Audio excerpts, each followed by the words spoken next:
શનિવારે ઈરાને એવો બદલો લેવાની સોગંદ ખાધી કે આખું અખાત સળગી ઉઠશે. જે શહેરો પોતાની ચમકદમક અને લક્ઝરી લાઈફ માટે જાણીતા હતા ત્યાં બોમ્બના ધડાકા સંભળાયા. એકલા યુએઈ પર જ ઈરાને 137 મિસાઇલો અને 209 ડ્રોન છોડ્યા. વિચાર તો કરો, જ્યાં લોકો ટેક્સ વગરની નોકરીઓ કરવા અને મોજ મજા કરવા જતા હતા ત્યાં આજે આબમાં કાળા ધુમાડા વાદળો દેખાઈ રહ્યા છે. પ્રખ્યાત પામ આઇલેન્ડની હોટલ પાસે આગ લાગી. દુબઈ એરપોર્ટ પર જે મુસાફરો આરામથી ફરતા હતા એ જીવ બચાવવા ધુમાડાથી ભરેલી ગેલેરીઓમાં દોડતા જોવા મળ્યા.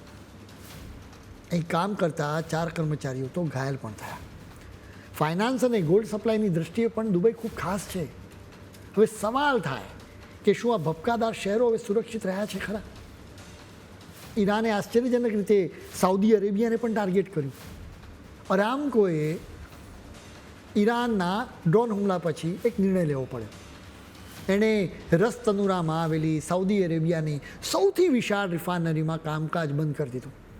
આ કોઈ નાની અમથી વાત નથી. ક્રૂડ ઓઇલના સપ્લાયમાં આ રિફાઇનરી ખૂબ જ જરૂરી છે. સાઉદી અરેબિયાએ ઈરાનના હુમલાની આકરી ટીકા કરી. એ સ્વાભાવિક પણ છે. આવા હુમલાઓના લીધે ઇસ્લામિક જગતમાં ઈરાન અણખામણું પુરવાર થયું છે. આમ પણ શિયા સુન્નીની લડાઈ તો છે જ. અત્યારે ઈરાન, ઈરાક, અઝરબૈજાન અને બહેરીન એમ 4 દેશોમાં શિયાઓની બહુમતી છે.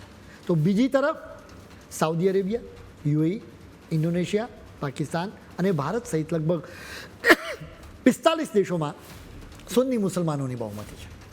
એટલે કે એના લીધે પણ સાઉદી અરેબિયા, યુએઈ જેવા દેશો અને ઈરાન વચ્ચે એક સ્વાભાવિક રીતે અંતર પણ છે. જ્યારે ઈરાન પર હુમલો થયો તો એણે બદલો લેવા માટે આખા મધ્ય પૂર્વમાં મિસાઇલો અને ડ્રોન છોડ્યા. યુએઈ, કતાર, બહેરીન, કુવૈત અને જોર્ડન જેવા દેશોમાં ધડાકા સંભળાયા અને મિસાઇલો તોડી પાડવામાં આવી. શરૂઆતમાં તો બધા મૂંઝવણમાં હતા કે જે દેશો આ લડાઈમાં ક્યાંય નહોતા એમને કેમ નિશાન બનાવવામાં આવ્યા. આ બધો ખેલ એ છે કે તમે કયા કેમ્પમાં ઊભા છો. એના ટાર્ગેટ પર કંઈ દેશ નહોતા. ઈરાને આ દેશોમાં રહેલા અમેરિકાના જુદા જુદા બેઝને ટાર્ગેટ કર્યા.